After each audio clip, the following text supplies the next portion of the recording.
Hello there folks, and welcome back to another speed paint video. Needless to say, I am pretty darn excited for Pokémon Winds and Waves, and since it's the first new generation that's coming out while I've had a YouTube channel that's been active and doing speed paints, I thought I would finally throw my hat in the ring and do some speculative evolutions for these Pokémon.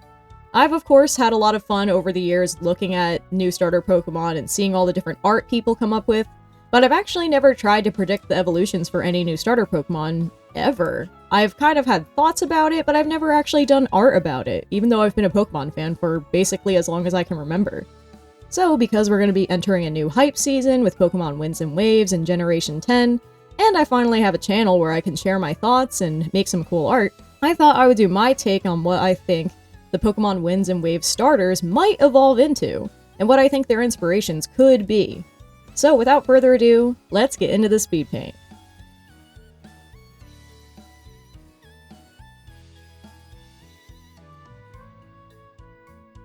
First, we of course have to start with the grass starter, Browt. And Browt is probably going to be my pick when I play the game. We'll have to see what the real evolutions look like, of course, when the game comes out.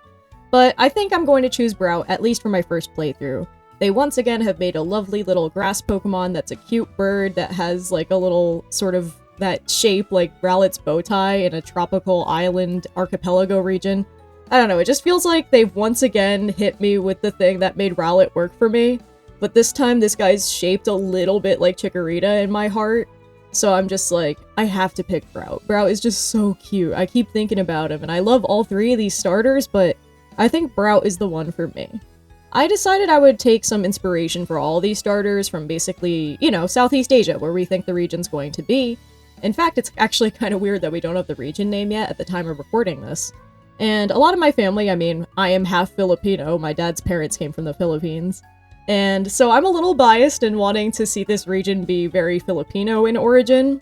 So I tried to take some inspirations from like that specific area in these because, you know, I thought if I was gonna throw my hat in the ring and most likely probably be a little wrong as most guesses are, I thought I would at least put in my own personal biases. So I have a couple different things that are inspirations here for Browt's evolution. First, I wanted to use what was my first thought, which was the Terror Bird. This is a type of creature that was basically it was a very weird dinosaur. They were really just so strange. The family of terror birds is actually called Racidae. I believe I'm pronouncing that right, but if I'm wrong, paleontologists, please correct me in the comments. I know my friend Cedric might be able to tell me if I was right or not. But terror birds were a very cool flightless bird family that just had these huge beaks, they had itty-bitty little wings, and they were good at stomping things and ripping things apart, and they were super sick and super cool. They aren't exactly, like, native to the area, but I thought that, you know, Browt's kind of got the vibe like it will turn into a flightless bird, and this was just the one that just kept sticking in my head whenever I was thinking about Browt and what it might evolve into, even though it may have the least amount of connections directly to the Southeast Asia area. I also wanted to take some inspiration from some other actually Southeast Asian birds, like the Nicobar pigeon in particular. As I was looking at different green birds that live in the area, I just kept coming across this thing, and I was thinking about how the frills on its body kind of remind me of the sort of brows that we have on Browt. And I was like, maybe this could evolve into something that extends into a scarf or something? I don't know, I had a lot of different thoughts looking at this guy. I also found out about the Philippine eagle owl, and looking at this thing, it's hard for me not to think that it's going to play some role in the evolution of Browt. It literally has like prominent horns and eyebrows like many owls, great horned owls do. And this thing is just, it's cute, it's fun, it's got all these little markings on its chest like many owls often do. It's got a very expressive face as many owls often have. So I just feel like this kind of vibe is probably going to be there, even though I kind of doubt they're going to do another owl Pokemon, which is why I ended up going with the Terror Bird vibe in the first place. When I was designing these evolutions, I figured I would actually do the final evolution first, and then work my way backwards to get back to the middle evolution. Kind of like an animation where you draw your keyframes first, and then you draw these in-between poses that get you from one to the other. I think for Pokemon, especially when it comes to starter Pokemon, it can be helpful to start with the beginning and the end, and then work your way into the middle based on what the beginning and end look like. So I ended up going with the Terror Bird for the final, and I called this guy Photophorus, you know, from photosynthesis, and Forest Racidae. And I also decided I would go with a more traditional owl or pigeon or bird shape with the middle evolution to kind of branch it from Browt to the final form. And that one's called Sprowl, from Sprout and Owl. And I thought it would be fun to evolve its big plumage on its head from just brows to like the kind of plumage you might see on birds of paradise or other birds with very fancy like courtship plumage. I really just wanted to take a lot of inspiration from a bunch of different things. I also wanted to borrow some colors from like various fruits.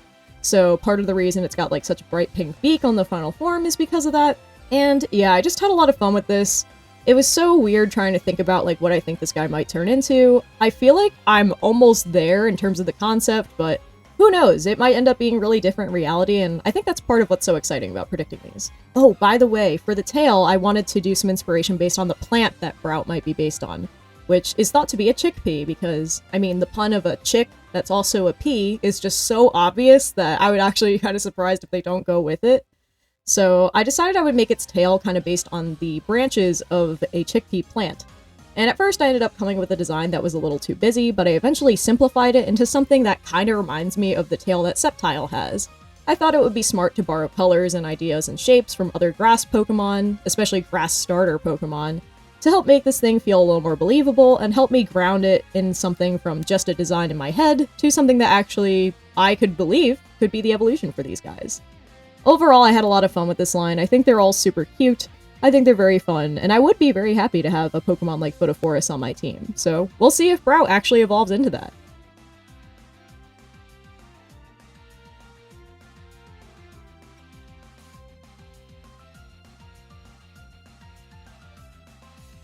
Next up, we have Pombon and its evolution, and I know a lot of people, whenever there's a mammalian Pokemon that is the starter, people love to put on their I hate furries hat and be like, I don't want it to stand up.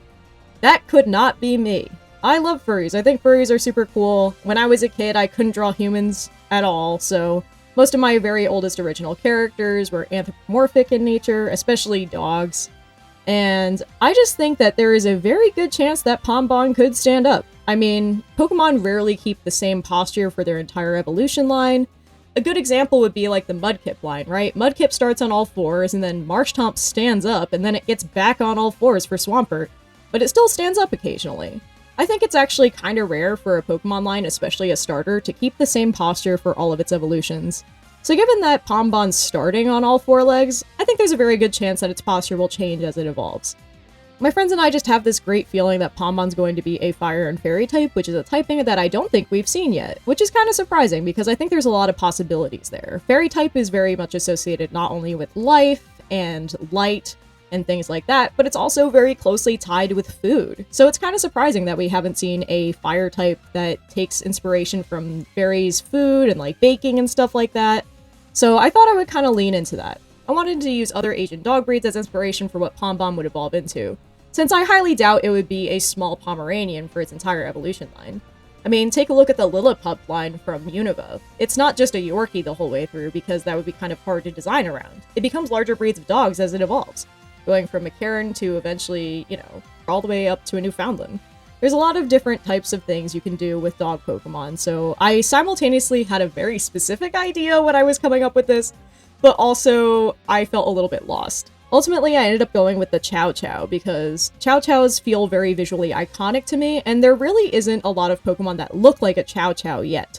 So I thought for a dog Pokemon, this would give it a more unique vibe. It also has a very chunky build, which I think would be very fitting for a fairy type, especially one that's inspired by food, which is the idea that I had. I kind of wanted to take inspiration from Slurpuff, another fairy dog Pokemon that we've already had, while also taking inspiration obviously from the Chow Chow, but also from the character Pom-Pom Purin from Sanrio. This is another chunky dog who likes to eat food and stands up bipedally, and it's also got that yellow color that I think works well for this line as well. So there's a lot of different things that were floating in my mind when I was working on Pombon and its family. The final evolution here is called Gao Chow, coming from Gao, meaning an onomatopoeia for roaring, and Chow Chow, and I think it's a fun, pun there. I think it's very cute. The middle evolution here is a more sleepy, large, beefy dog, kind of a similar posture to something like Torracat, but instead of having it be, aggressive looking, kind of like how Torracat is, I wanted it to feel like it could fall asleep standing up at any moment. It also has its little thing on its head change a little bit to foreshadow that it could become like a big plume of smoke like a chef's hat like we see on Gao Chao. Ultimately, this guy was very challenging because I had a very clear idea in my head and it was interesting to try to finally get it on paper, so to speak. But I'm very happy with how it came out. I think this is an evolution that, if it were real, I think it would piss a lot of people off, but I would personally love to see an evolution like this for Pombon. I think it would be super cool. I need this thing to be real so bad. I just think it would be so fun. I am like, a lot of people like to say they like don't like certain things, but I think Pokemon are at their most interesting when they're kind of funny or goofy in their design. I think that's part of what makes this like bestiary of the series so special, is the fact that they're not just cool or badass or cute, but that there's genuinely some weirdos in there. And I think Pombon could evolve into a very fun little weirdo who likes to cook and has a nice little chef hat on its head. I just think a big chunky dog that stands up is a very likely outcome for Pombon, since that would help make it different from other dog Pokemon that we've had recently, like Okidogi, or Arcanine and Hisui in Arcanine. So I think this is a direction that they might go in to make this thing very different from those other Pokemon we've had recently.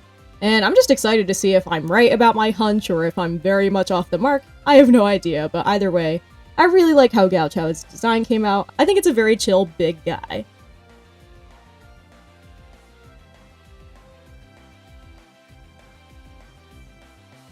Next up, we have Gecqua, and Gecqua is so cool. I love that they made this, like, fat-tailed gecko Pokemon. I think that's super sick.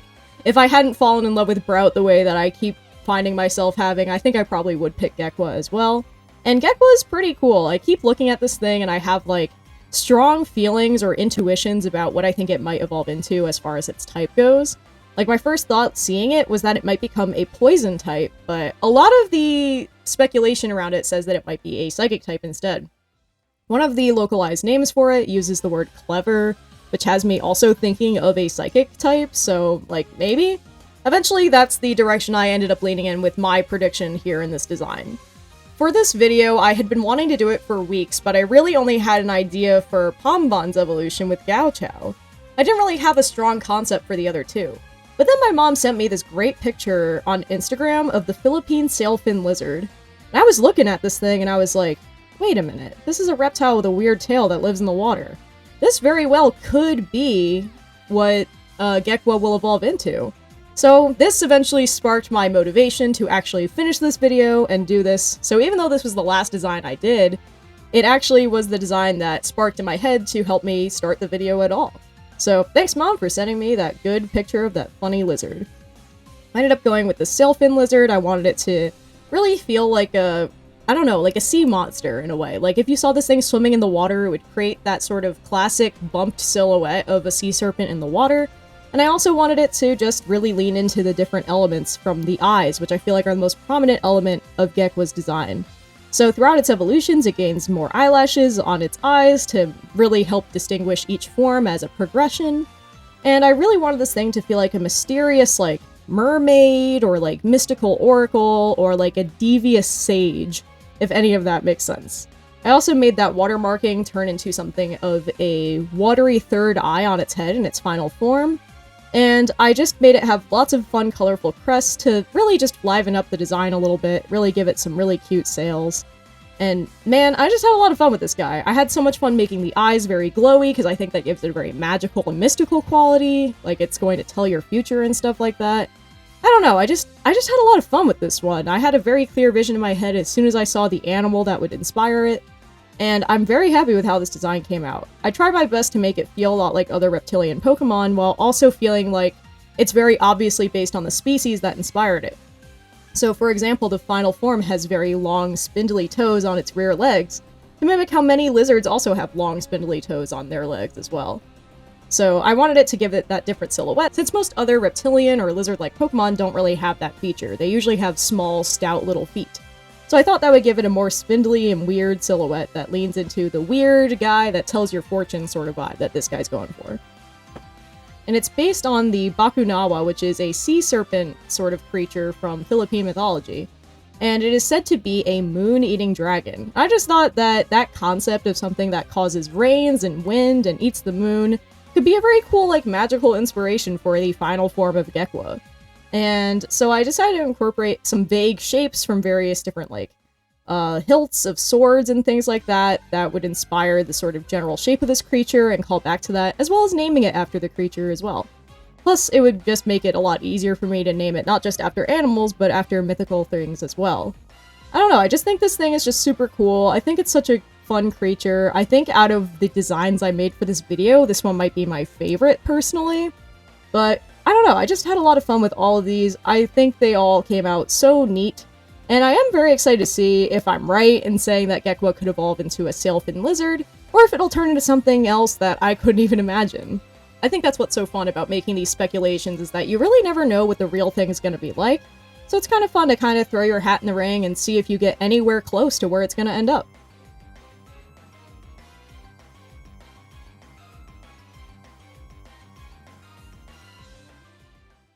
Oh, and I should show you the shiny forms for these guys as well. For Browt's evolution line, Sproul and Photophorus, I decided I would go with a somewhat autumnal and kind of weird color palette for them. It's inspired a little bit by the Chikorita line because they're my personal favorite grass starter, and I thought it would be fun to really add some red contrast to the otherwise very green design that I came up with. For the shiny for Pombon's line, I decided I would go with a purple and pink sort of vibe to really lean into the fairy-like aspect, while also muting the orange a little bit to make it a little more different. It's a little bit inspired by the way that Sprigatito's shiny looks, at least in my imagination. It's like a very nice little purple, but this is a fire type, so it has a very different vibe when it's in the shiny form. And for Gecqua's shiny, I decided I would go in a bit of a teal direction. This is a little bit inspired by the shiny from the Trico line, another gecko Pokemon that has a really fun shiny. And it's a teal color because that's a color I see for a lot of water Pokemon as well. For example, shiny Manaphy is kind of a nice teal color, almost Miku in that sort of color palette. And I thought I would lean into the vibrant colors for this shiny to make it very cute and fun. I had fun coming up with these shinies too. It was fun trying to balance between like what I genuinely think they're going to be and trying to make them look believable as shinies for these Pokemon. And it was a fun little bonus thing to do after doing each of the designs. And thank you guys again so much for watching this video. Let me know in the comments which one of these starters you would choose if these were in fact the evolutions. And let me know any of your predictions for how they might evolve. After all, we know very little about the game right now, so it's basically anyone's guess as to what the evolutions could be, what the theme could be. I was missing one important part when I was coming up with these designs, which is they don't all have a cohesive thing that ties them together, like many other starter sets do, so while I feel very confident about the designs individually, I highly doubt that I would be on the money with all three designs. But I'm still very happy with how they came out. This was such a fun little exercise since I've never had the chance to really do this before, and it was pretty cool throwing my hat in the ring and trying to do my best to predict what these little guys will evolve into. Thank you, by the way, to my Ko-fi members for helping to make this video possible. My Ko-fi members help support me by making my income more consistent, and they help me live out my dream of being a full-time artist. So sincerely, thank you to all of you.